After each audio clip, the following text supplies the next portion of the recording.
안녕하십니까. 반도체 소식을 전하는 고독 달팽이 김석준 소장입니다. 지난 월요일인가요? 젠슨 황이 4박 5일 동안 한국에 있다가 돌아갔죠. 그런데 돌아가면서 일본을 들리지 않고 가면서 일본이 패닉에 빠졌습니다. 그래서 AI 시대에 일본이 낄 자리가 없다. 그런데 더 충격적인 것은 삼성과 SK 하이닉스가 내년 영업이익이 천조국이 된다는 거예요. AI가 만든 반도체 천조국, 여기에 대한 얘기를 좀 해보도록 하겠습니다. 삼성전자와 SK 하이닉스가 1년에 얼마를 벌어들일 수가 있을까요? 10조, 100조, 200조? 천조가 시작이 된 겁니다. 우리나라 1년 예산이 얼마죠? 한 700조 원대입니다. 그러니까 내년 같은 경우는 우리나라에서 심각하게 이렇게 얘기한다면 우리 전 국민이 세금 한 푼 안 내도 삼성과 SK 하이닉스 영업이익만 가지고도 나라가 돌아갈 수 있을 정도다. 이렇게 분석이 나왔습니다. 어디에서 나왔냐고요? 메리츠 증권에서 나왔습니다. 그래서 이런 증권사의 컨센서스가 너무 과장된 거냐 이렇게 얘기를 할 수가 있지만은 AI 데이터 센터가 폭증하고 HBM이 공급 부족하고 D램이 쇼티지가 지금 심각한 이런 단계에서는 그런 증권사의 컨센서스는 좀 낮은 수준이에요. 그거보다 더 높아질 가능성이 많습니다. 바야흐로 대한민국은 내년부터 반도체 천주국, 올해도 수백조 원의 영업이익이 예상이 되지만 일단 천조국이라는 것은 내년에 가능하다. 그래서 이번 메리츠 증권의 보고서는 단순한 실적 전망이라기보다는 AI 시대의 메모리 산업이 석유 산업처럼 전력 자산화 될 수 있다는 것을 보여주는 겁니다. 그래서 지금은 결론부터 말을 하면 27, 28년에 삼성전자와 SK 하이닉스 영업이익이 천조를 넘는다. 28년에는 1115조가 될 것이라는 매우 공격적인 시나리오가 나오고 있습니다. 그래서 D램 및 구조적 공급 부족이 제가 여러 번 말씀을 드렸는데 가면 갈수록 더 심각해지는 거예요. 근데 D램, HBM이 그러다 보니 램들은 더 쇼티지가 심한 거예요. 메리츠 증권 보고서의 핵심 메시지는 이겁니다. 많은 사람들의 영업이 1150조 28년입니다.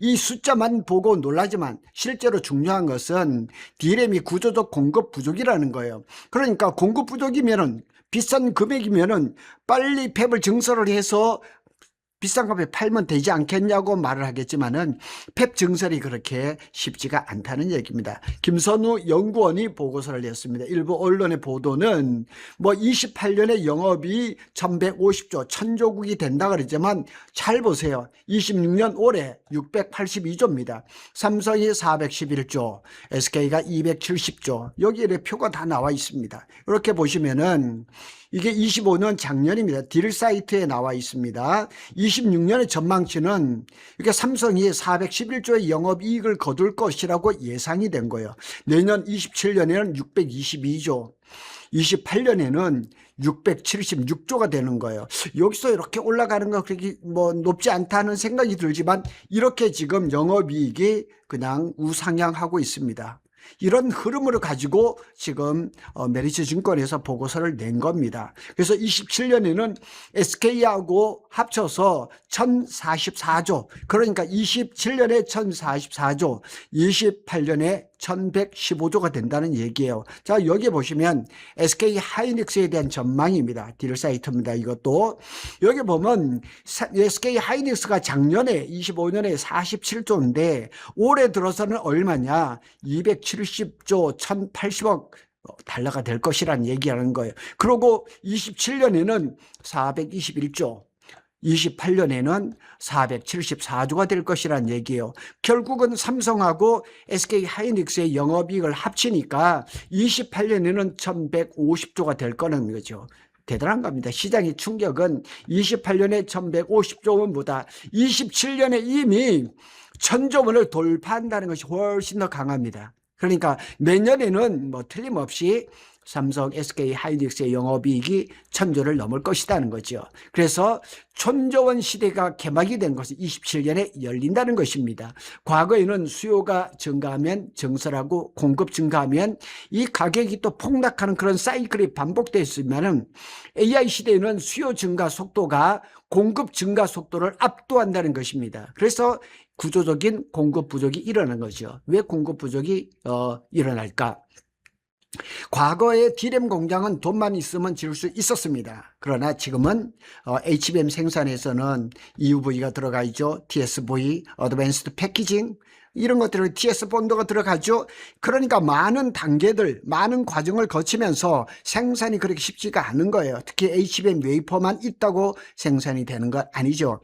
또 HBM 웨이퍼는 D램 그 웨이퍼보다는 한 3배, 4배 정도의 웨이퍼를 더 많이 먹어요. 그러다 보면 이렇게 복잡하고 고난이도의 과정이 패키징 병목 현상을 발생을 시킨 겁니다.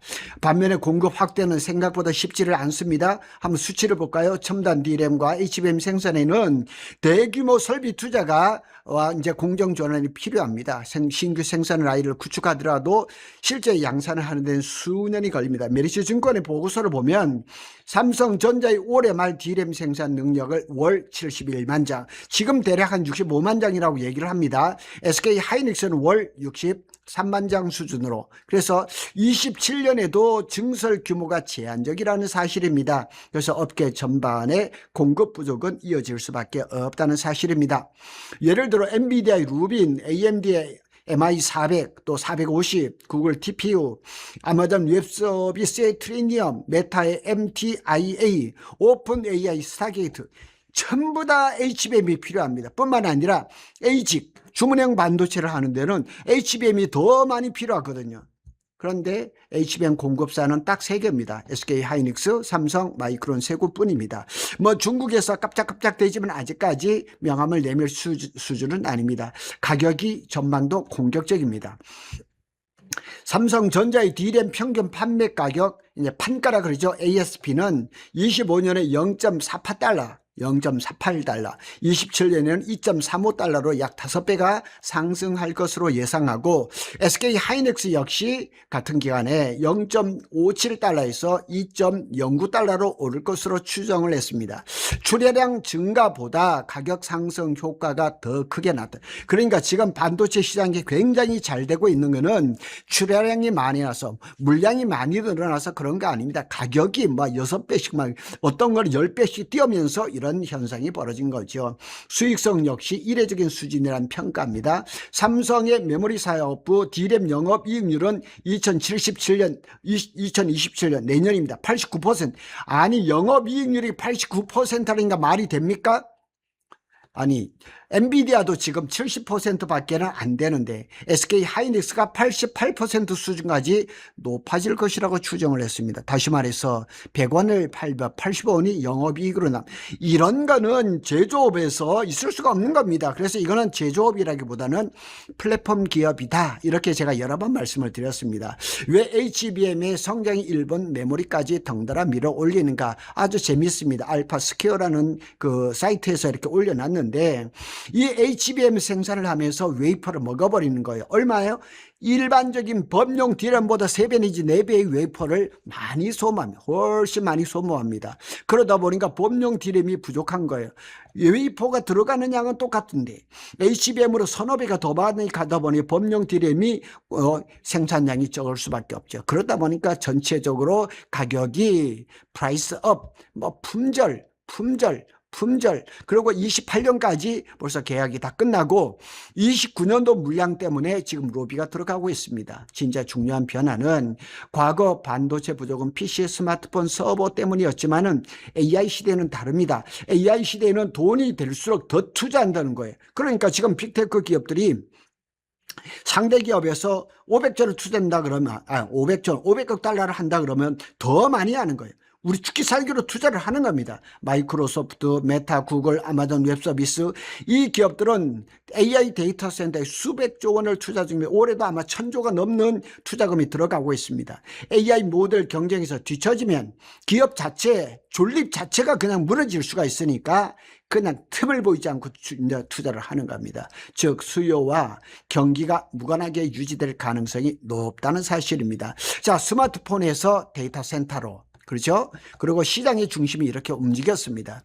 전통적인 시장은 아닙니다. 그래서 과거에는 모바일이라든가 PC 중심이었는데 지금은 AI 데이터 센터 중심이라는 이 무게추가 어마하게 무겁다는 얘기입니다. 그래서 뭐 26년 AI 데이터 센터 D램 낸드 수요가 전체 업계 수요의 50%를 돌파를 해서 구조적 변화, 업황 반들, 사이클이라는 말을 요즘 잘 안 씁니다. 수요의 거대한 축 자체가 이동하는 구조적 변화, 서플라이 체인이 완전히 바뀌어버렸다는 사실을 기억을 해야 됩니다. 메리츠증권의 김선우 연구원의 진짜 주장을 한번 살펴보면, 보고서를 자세히 보면 그건 HBM 부족이 아니라 D램 부족, 메모리 반도체, 고성능 메모리 반도체 부족을 얘기를 하고 있습니다. 이게 핵심입니다. 현재 시장은 HBM만 이야기를 합니다. 그러나 실제로는 HBM 생산량이 확대가 되면 일반 범용 D램 생산은 아주 급격하게 줄어듭니다. 즉 HBM 부족은 HBM 생산이 확대가 되겠죠. DDR5가 부족하죠. LPDDR도 부족하죠. 서버 D램도 부족하죠. 전체 D램 가격이 폭등하는 논리 구조가 만들어지는 겁니다. 과거 슈퍼사이클하고는 엄청난 차이가 있다는 것도 기억해야 됩니다. 2017년 18년에 삼성의 메모리 슈퍼사이클 당시에 삼성전자의 영업이익은 60조 원 규모였습니다. 소박하죠. 뭐 삼성전자 1분기의 영업이익만 57조 원이었으니까 뭐 그 정도에서 끝난 거예요. 그때도 역사상 최고의 실적이었었거든요. 수년 동안 이 기록을 깨지를 못했는데 올해는 뭐 이거는 그냥 가볍게 뛰어넘을 수가 있는 거죠. 그런데 이번 전망은 삼성전자 단독으로 676조 원이면 28년 얘기입니다. 무려 10배 이상이 이렇게 영업이익이 아주 점핑을 한 겁니다. 솔직히 말하면 이 숫자가 현실화될 가능성은 매우 높다, 이렇게 평가를 할 수가 있는 겁니다. 왜냐하면 이 정도의 수익이 발생하면 증설, 신규 진입, 기술 혁신이 발생하기 때문입니다. 자, 여기에 또 보면 알파 스퀘어에서 아주 이쁘게 그래픽을 잘 만들었어요. 이 엄청난 가격 경쟁력 언제까지 지속될 것인가, 여기에 대해서 궁금해 하시는 분들이 많습니다. 수요처는 뭐 과거에는 PC 스마트폰이는 지금은 AI 데이터 센터입니다. 그래서 26년에 AI 데이터 센터의 투자가 50%가 늘었습니다. 현재의 AI 메모리 센터는 아주 사이클은 어마합니다. 공장 증설 이건 즉각적으로 됐지만 HBM 웨이퍼가 일반 범용보다 3배, 4배를 잡아먹기 때문에 만성적인 공급 제한이다. 구조적인 공급 부족이 나타나는 거죠. 상대적으로 안정하죠. 이익은 단연 계약, 진입 장벽 막 이런 것으로 하면서 현재 이익률은 단순한 사이클 정점이 아닙니다. 26년 이후까지 지속될 반도체 시장의 구조적 변화 이것을 이야기를 하고 있습니다. 구조적으로 지금은 메모리 반도체가 부족할 수밖에 없습니다. 그래도 무시할 수 없는 이유, 숫자는 과정됐을 수 있습니다. 그러나 방향은 분명하다는 사실입니다. 실제로 이제 최근 나타나는 현상을 보면 HBM 완판, 장기 공급계, LTA, 선급금, 현금을 이 10에서 30%를 먼저 주는 거예요. 그것뿐만 아니라 CSA, 그냥 팹을 그냥 선점을 해버리는 거예요. 지금 평택 캠퍼스에 P4의 페이지 4가 이제 아마 하반기에 가동을 앞두고 있는데, 예를 들어서 엔비디아가, AMD가, 마이크로소프트가, 메타가 우리 그거 생산되는 걸 아도치는 이런 것들이 29년까지 물량, 지금 28년까지는 예약이 끝났습니다. 29년 물량 예약이 지금 들어가 있습니다. 공급 리드 타임도 증가를 하는 등 지금 수요 업체가 뭐 생떼를 부리는 것이 아니라 공급 업체가 왕인 그런 시대입니다. 고독 달팽이가 계속 분석해 온 것처럼 브로드컴, 엔비디아, 오픈AI, 메타의 관련 움직임도 같은 흐름입니다. 절대로 투자를 늦추지를 않고 있다는 사실입니다. 김선우 메리츠증권 연구원은 D램 업체들의 27년 설비 투자 계획 규모는 급격히 증가하겠으나 AI 영역에서 발생할 실수요 대비 턱없이 부족할 것이다. 특히 26년 9월경 D램 3사가 실시할 차기 연도 수요 조사는 지난해에 이어 구조적 공급 부족이 불가피함을 재확인한다는 얘기입니다. 그러고 이제 머지않았습니다. 머지않아서 7월 초중순에 삼성이 이제 2분기 영업이익, 그 다음에 SK가 또 2분기 영업이익을 발표한다 그러면 뭐 게임이 끝나는 겁니다. 구독 달팽이 관점에서 보면 중요한 부분입니다. 구독 달팽이가 보기에는 이번 보고서의 진짜 의미는 반도체 피크아웃이 생각보다 늦어질 수도 있다. 지금 계략적으로 뭐 28년을 얘기하고 29년을 얘기를 하는데 그것보다는 더 길어질 가능성이 높다는 거죠.